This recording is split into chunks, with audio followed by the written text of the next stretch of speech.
Nós estamos estudando Lucas capítulo 2, vendo tantas coisas envolvidas no nascimento do Senhor Jesus, o menino Jesus. As obras envolvidas nesse nascimento envolvem a obra maravilhosa do próprio nascimento. E agora nós vamos ver a obra profética do templo. Se Deus quisesse que alguma coisa acontecesse depois de 400 anos de silêncio, tudo aquilo deveria acontecer em torno do templo. O templo havia sido destruído, mas reconstruído, os muros em volta também. E Herodes, que nem era um servo do Senhor, era rei dos judeus, mas longe de ser um servo do Senhor, era um alto funcionário de Roma. Ele investiu naquele templo.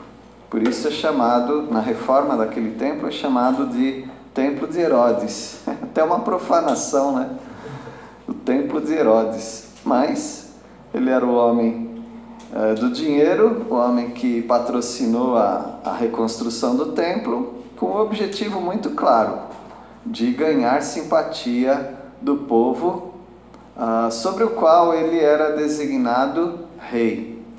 Deus nunca reconheceu Herodes como rei, evidentemente, mas o governo de Roma o colocou ali como,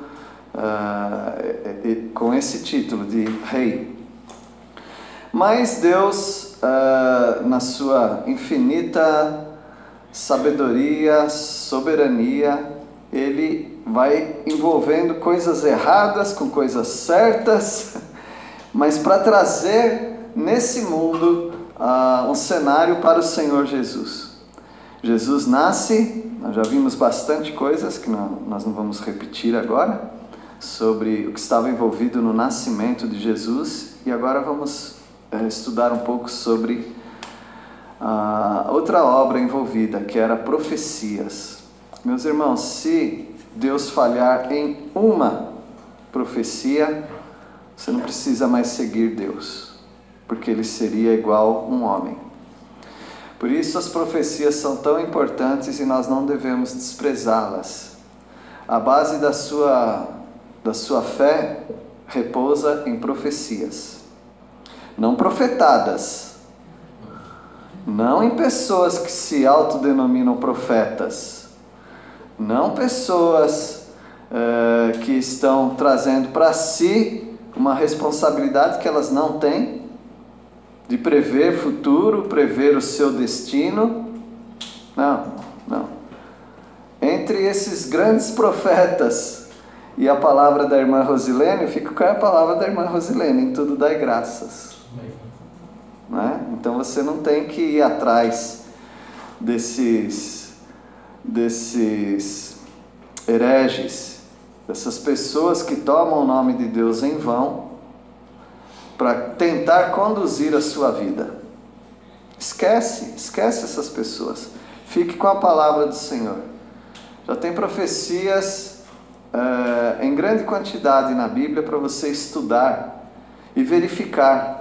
Só em torno da pessoa de Jesus tem mais ou menos 45 profecias diretas, fora as outras indiretas.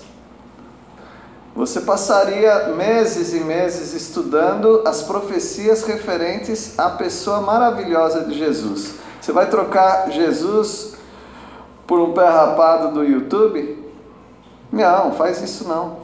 Estuda a palavra do Senhor, que você vai ganhar muito mais. A obra profética do templo é vista a partir do versículo 21. Então nós vamos ver que a profecia é vista aqui no nome de Jesus. Só o nome de Jesus já é uma profecia. Versículo 21 diz assim, eu estou em Lucas 2, caso eu não tenha falado. Lucas 2, versículo 21. Completados 8 dias para ser circuncidado o menino, deram-lhe o nome de Jesus, como lhe chamara o anjo antes de ser concebido. Esse era o nome que o Senhor já estava preparando para que quando Ele enviasse o seu Filho, ou quando o próprio Deus viesse a esse mundo, tivesse esse nome. Deus nunca falha. 200 anos antes de um rei chamado Ciro nascer, Deus já disse que ele ia nascer e que ia se chamar Ciro. E agora Deus diz que o menino, que Deus vai vir como um menino e vai ter o nome de Yahvé.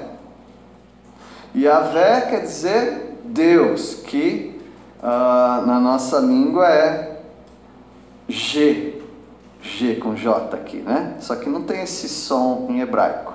Hebraico não tem, então o nome Jeová estaria errado. Se fosse para imitar o nome de Deus, né? Como alguns falam, esse é o meu nome, Jeová. Não existe esse nome, Jeová. Yahvé. Talvez Yahvé. É um tetragrama, são 4 letras sem vogais. I, W, H, W. Será que é isso mesmo? Sem vogal, então não é o I, pastor. Sim, mas é uma letra no hebraico chamada Yod, né? Então, para nós, I, H, W, H. Como é que pronuncia isso? Tenta pronunciar isso. IHW. Não dá para pronunciar, porque não havia. Depois, um grupo de pessoas, aí ficaram conhecidos como massoréticos, eles começaram a colocar vogal em hebraico, porque ninguém sabia as pronúncias, só eles que falavam. Imagina um idioma sem vogal. Aí os massoréticos colocaram vogais, e nós nem sabemos se é essa realmente a pronúncia. Yahvé.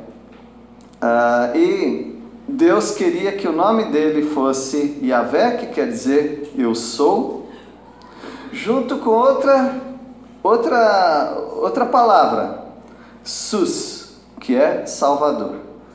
Então, Yahvé é o Salvador. O grande eu sou é o Salvador. Teria que ser esse nome. E Deus já deu umas dicas colocando o nome de algumas pessoas que tinham esse significado. Por exemplo, Josué. É Jeová Salvador. Oséias. Jeová é o Salvador. Então, nós temos um menino com um nome profetizado. Deus queria que fosse esse nome. Então você já vê a profecia envolvida no nome dele. Em 8 dias do nascimento dele, ele foi circuncidado. Ele não tinha nome até esse dia. Eles ficavam 8 dias sem nome para o menino.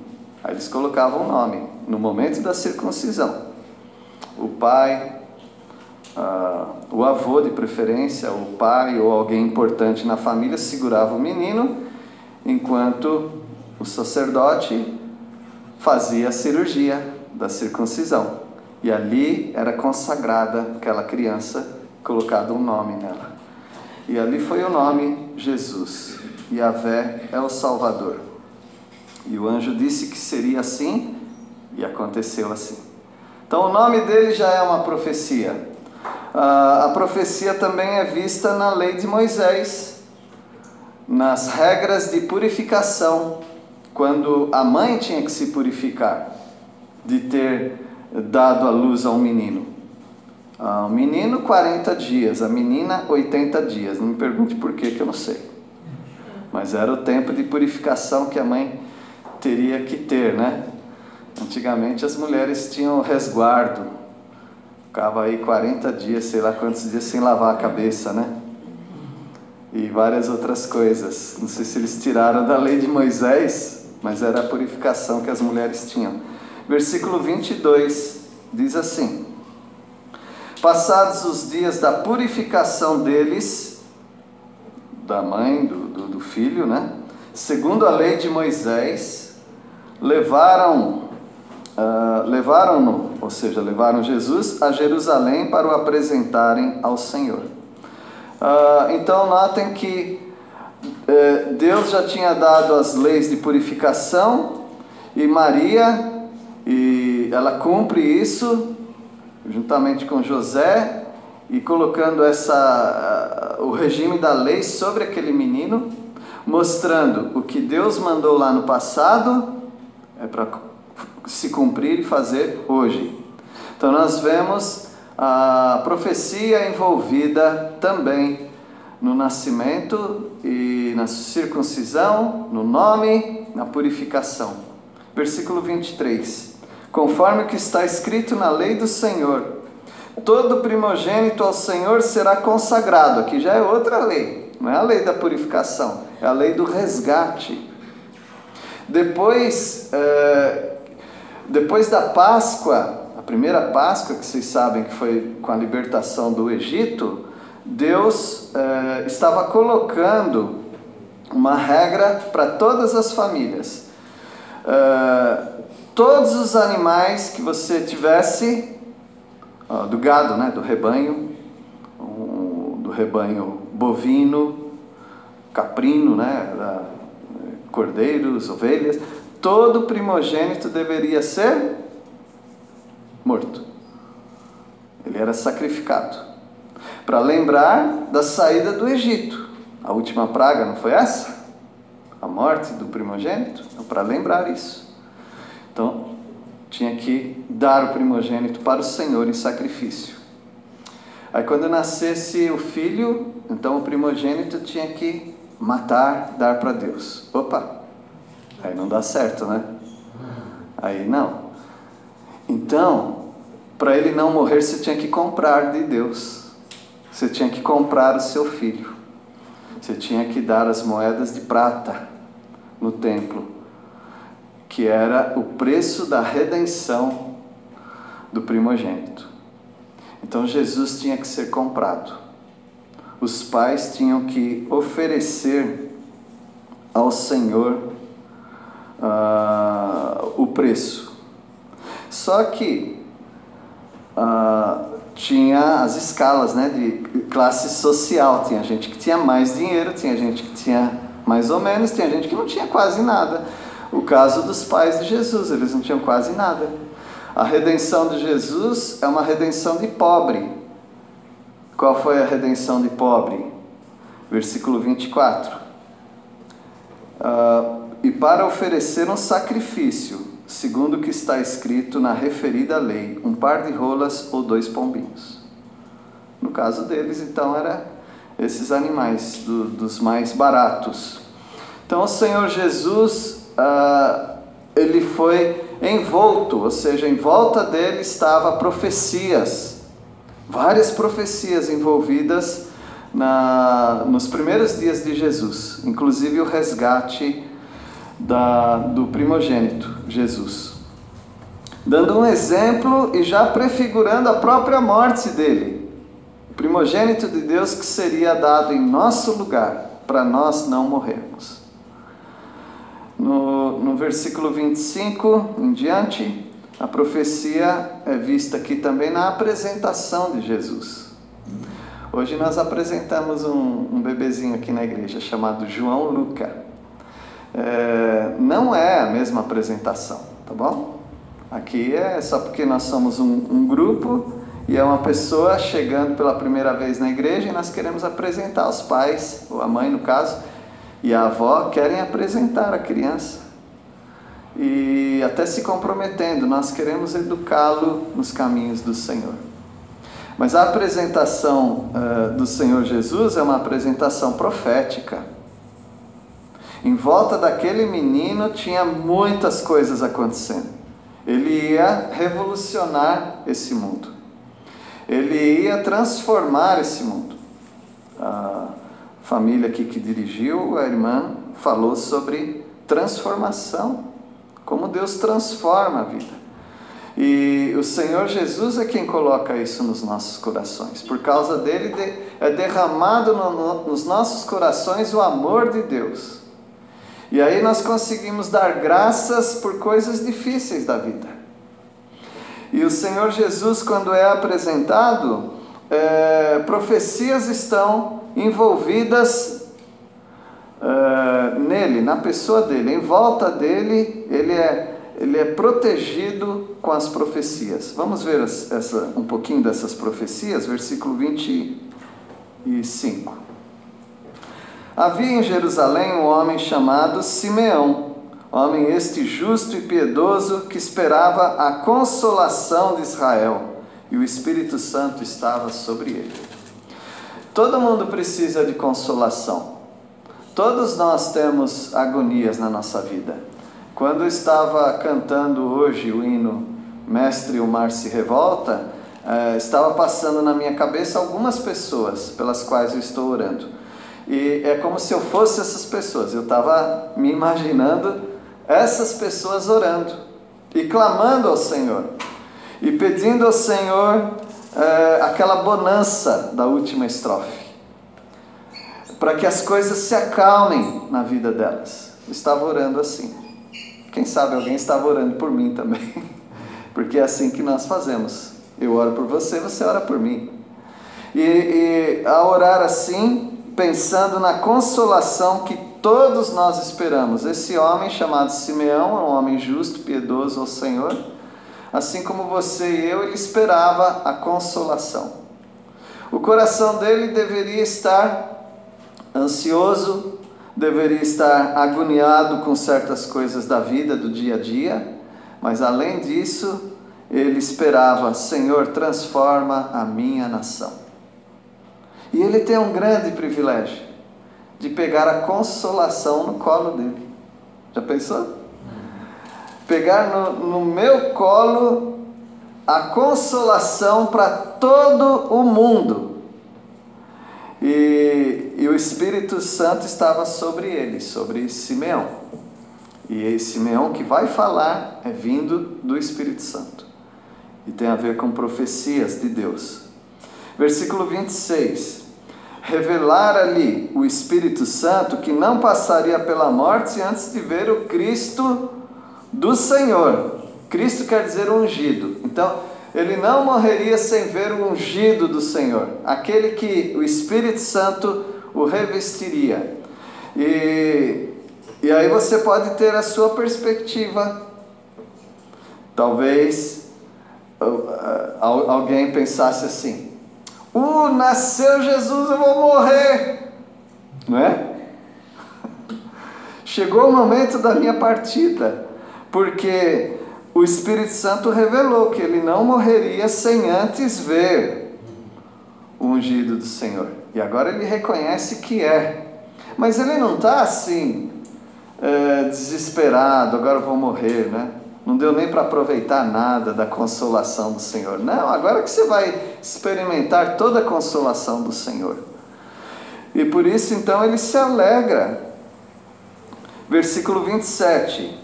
Movido pelo Espírito, foi ao templo. E quando os pais trouxeram o menino Jesus para fazerem com ele o que a lei ordenava, o que a lei ordenava? Então, a circuncisão, o resgate, né? E Simeão, que já estava antenado nisso, porque Deus revelou para ele. Ninguém precisou chamar: nasceu o menino Jesus, vem aqui apresentá-lo. Não, ele já foi, porque o Espírito disse para ele ir. E ele vai ali, e o versículo 28 diz: Simeão o tomou nos braços e louvou a Deus. Foi falado hoje. O que nós tivemos hoje já foi uma pregação, né? De dar graças a Deus. E ele está dando graças a Deus, louvando a Deus e dizendo, no versículo 29, agora, Senhor, pode fazer o quê? Podes despedir em paz o teu servo, segundo a tua palavra. Eu não sei quanto tempo de vida eu tenho, mas de vez em quando eu penso no final da minha vida. Eu acho que, eu não quero deixar ninguém deprimido, não, mas de vez em quando é bom você pensar. Mas já pensa assim: como eu deixaria este mundo? Eu não estou falando tipo de morte, isso daí são detalhes. Nós estamos nesse mundo e nós não controlamos isso. Como eu deixaria este mundo? Com a sensação, estou em paz? Ou com um senso de dívida, eu não fiz o que eu deveria fazer? Como você vai deixar esse mundo? Eu não quero apressar as minhas respostas, porque eu tenho as minhas respostas, os meus sentimentos e o que eu falo para Deus. Mas Simeão tinha uma certeza: pode despedir em paz, está tudo bem. Se o Senhor quiser me levar agora, está tudo bem. Por quê? Porque ele viu a salvação do Senhor. Tem pessoas que não poderiam orar assim nunca, porque elas não viram ainda a salvação. Talvez pessoas na igreja não poderiam morrer agora. Claro que você não tem controle sobre isso, mas falando do modo de soteriológico quer dizer o modo de salvação, do assunto salvação, tem gente que não pode morrer ainda, mas vai morrer, porque eu não tenho controle disso, e as próprias pessoas não têm controle disso.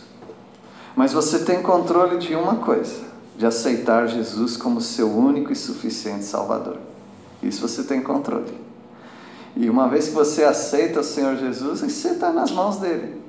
Quando o Senhor me levar, não importa a época e também não importa a maneira, eu estou pronto para ir em paz. Você poderia falar igual Simeão? No versículo 29 ainda, ele fala: segundo a tua palavra. Viram aqui profecia envolvida no nascimento e nos primeiros dias de Jesus? Deus revelou para Simeão. Então Simeão entendeu que agora Deus já cumpriu a profecia que precisava de Simeão para isso, e Simeão, missão cumprida. Se o Senhor quiser me dar mais alguns meses, mais alguns anos, é com o Senhor, já cumpriu. Versículo 30, porque os meus olhos já viram a tua salvação. Todos aqui já viram a salvação em Cristo Jesus, porque se você já viu a salvação em Cristo Jesus, você está preparado para qualquer momento. Não vem ao caso se tem medo da morte, isso aí não vem ao caso. Você já está preparado pelo Senhor. Não estou falando se está preparado emocionalmente, estou dizendo se você está preparado em outras áreas. Não, se você é salvo em Cristo Jesus, você já está preparado pelo Senhor para encontrá-lo a qualquer momento. Mesmo que você estiver em algum dia que você estiver em pecado, não faz diferença. Se você é salvo por Cristo Jesus, no momento da sua morte, se for pego em algum pecado, não faz diferença. Você já estava preparado por Cristo Jesus. Essa é a certeza que nós temos. Não é aquilo que eu faço, mas é aquilo que Ele fez por mim. Mas é bem melhor estar igual a Simeão, tá? É melhor estar preparado por Deus e você mesmo estar preparado em paz. É melhor. Porque você vai encontrar também um juiz que vai julgar os crentes num tribunal separado. Versículo 31. Então ele fala: porque os meus olhos já viram a tua salvação, a qual preparaste diante de todos os povos. Isaías já tinha falado isso, que Deus quer alcançar os gentios, todos os povos, nos confins da terra. E Simeão está, de primeira mão, ele está com um menino no colo falando essas palavras: agora veio a luz para todos os povos. E Simeão tem aqui um grande privilégio. A coroação por ser justo e piedoso. Deus está dando essa premiação para ele. E através disso, ele profetiza. Ele lembra o que foi falado no Antigo Testamento e já profetizando o que vai acontecer daqui para os próximos 33 anos. Versículo 32. Luz para a revelação aos gentios e para a glória do teu povo de Israel. O Senhor Jesus estava envolvido com profecias, uma profecia atrás da outra, sendo cumprida naquele momento. Versículo 33, a profecia agora é vista nas palavras de Isaías. Eu gostaria que projetasse aqui e alguém lesse duas referências. Isaías 8,14, talvez até eu errei, deve ser 7, vamos ver. Isaías 8,14 e Salmos 57,4. Põe 7,14, por favor. Deve ser 7,14, né? 8,14. É 7,14, né? Vamos ler todos juntos, que está projetado numa versão? Portanto, o Senhor mesmo vos dará um sinal. Eis que a Virgem conceberá e dará à luz um filho e lhe chamará Emanuel.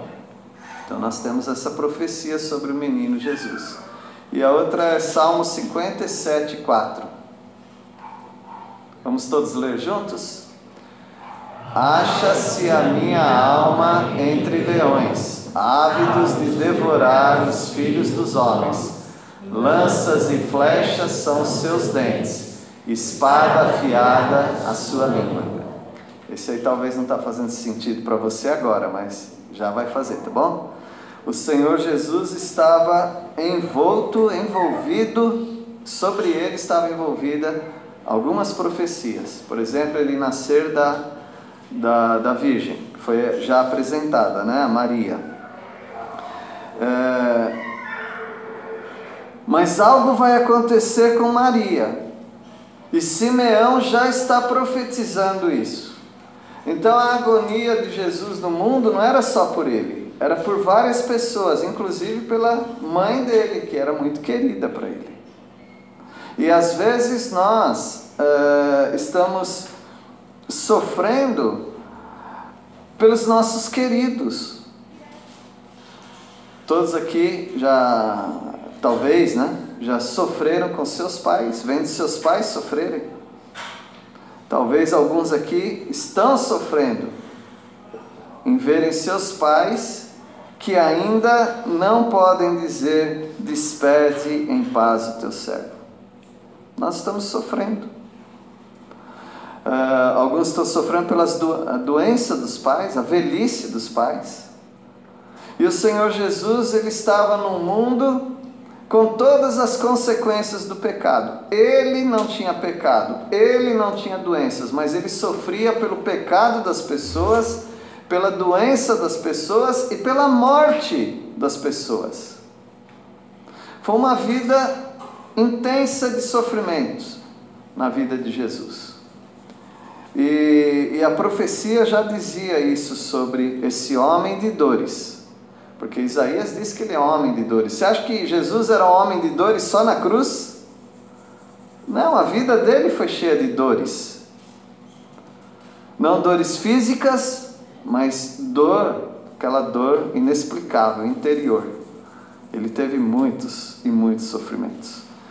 E o versículo 33 diz assim: e estavam o pai e a mãe do menino admirados do que dele se dizia. Maria, a gente só veio trazer um menino para circuncidar e colocar o nome. Eu estou falando tanta coisa sobre ele que tu está assustado aqui, Maria. Talvez a Maria fale: José, guarda essas coisas no coração e fica quieto.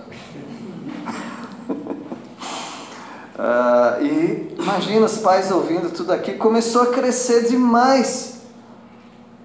Se José e Maria não estivessem andando com o Senhor, talvez estavam pensando: esse velhinho já está gagá, já estava na hora dele ir mesmo, já está falando bobagem demais, está se empolgando com a mensagem. Mas não, ele estava muito lúcido. Não estou dizendo que ele era lúcido todos os dias da vida dele, não sei. Mas naquele momento ele falava porque eu estava falando sobre ele. E olha o que ele diz. Versículo 34. Simeão os abençoou e disse a quem? A Maria, mãe do menino. Eis que este menino está destinado tanto para a ruína, como para levantamento de muitos em Israel, e para ser alvo de contradição. Mas num dia de apresentação de criança, vai falar uma coisa dessa? Então, Maria, já se prepara, tá? Que esse menino aí vai ser alvo de contradição, ou seja, as pessoas vão querer matar esse menino, que vai ser um homem um dia, não é? E ele vai ele que veio com o nome, qual é o nome dele, que significa? Deus Salvador. Esse menino que veio trazer salvação vai mandar um monte de gente para o inferno, porque ele vai ser para a ruína de muitas pessoas. As pessoas já estão indo para o inferno, tá bom? Mas ele vai convencer as pessoas que elas merecem o inferno. Ele veio convencer as pessoas do pecado, da justiça e do juízo. Como nenhum profeta fez, ele vai enfincar essa estaca no coração de todas as pessoas. As pessoas que ouvem sobre Jesus, elas têm que carregar esse peso. Elas podem não aceitar Jesus, mas elas vão carregar o peso. Se você não aceitá-lo, você está perdido. Então ele vai ser a ruína de muitos. E vai ser alvo de contradição. E agora, vamos parar de falar do menino, Maria. Vamos falar de você agora? Versículo 35. Também uma espada traspassará a tua própria alma. Olha o português aqui, tá? Não foge das aulas de português, não. Ele não falou também uma espada traspassará a sua alma. Se ele falasse a sua própria alma, seria a alma de quem? De Jesus. Mas ele está falando a tua própria alma. Então, Maria, você vai ser traspassada. Para que se manifestem os pensamentos de muitos corações. Ou seja, Maria ia sofrer por causa de Jesus. Quando a gente lê umas 2 ou 3 vezes, acho que 2 vezes, que Maria guardava essas coisas no coração, a Bíblia não fala depois, mas eu acho que ela guardou um monte de coisa no coração. Na festa de Caná da Galileia, lembram? Faze tudo que ele mandar. Ela ia guardando aquelas coisas. Você acha que ela não sabia que eles estavam falando mal de Jesus? Uma espada, né, estava sempre traspassando Maria. E a espada, o golpe final foi a cruz. Ela estava ao pé da cruz, vendo o filho dela morrer na cruz.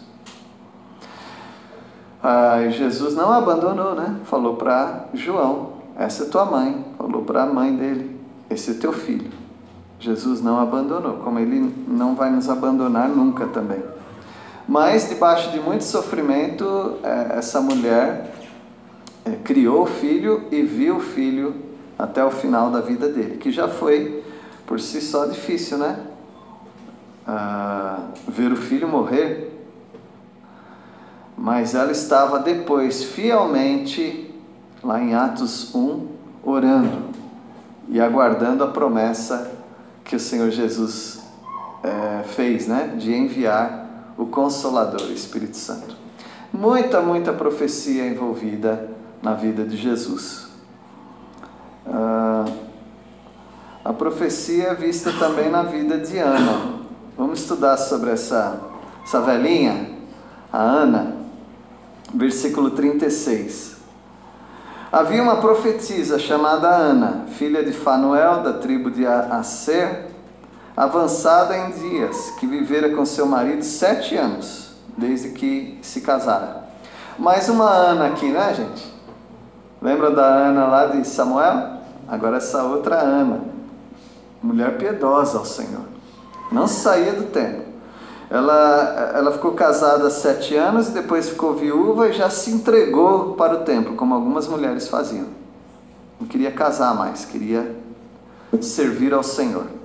E ela servia ao Senhor, era uma profetisa, provavelmente recitando textos bíblicos. As pessoas iam entrando no templo e ela ia recitando os versículos bíblicos, ia louvando ao Senhor. É isso que ela fazia, ela estava muito bem assim. Nunca ninguém vai chegar a uma conclusão, tá? Se ela tinha 84 anos,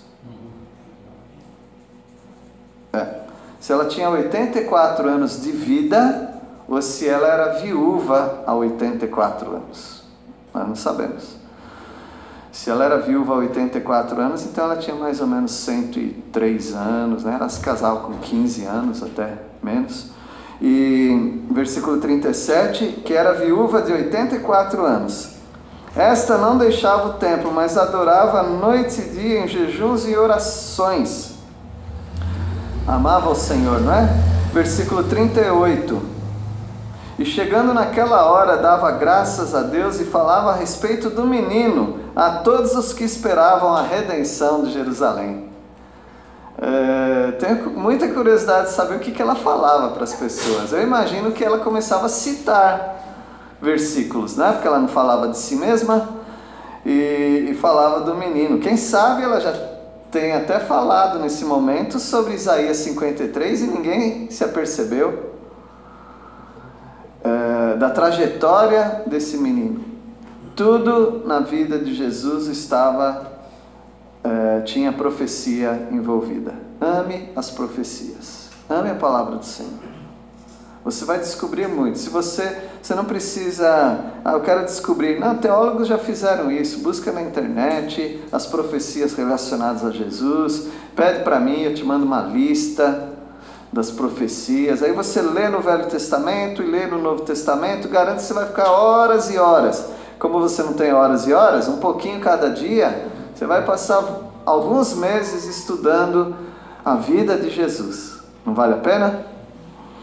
E nós já estamos encerrando com os versículos 39 e 40. A profecia aqui é vista na obediência dos pais e também no crescimento de Jesus. Veja o versículo 39. Cumpridas todas as ordenanças segundo a lei do Senhor, voltaram para a Galileia, para a sua cidade de Nazaré.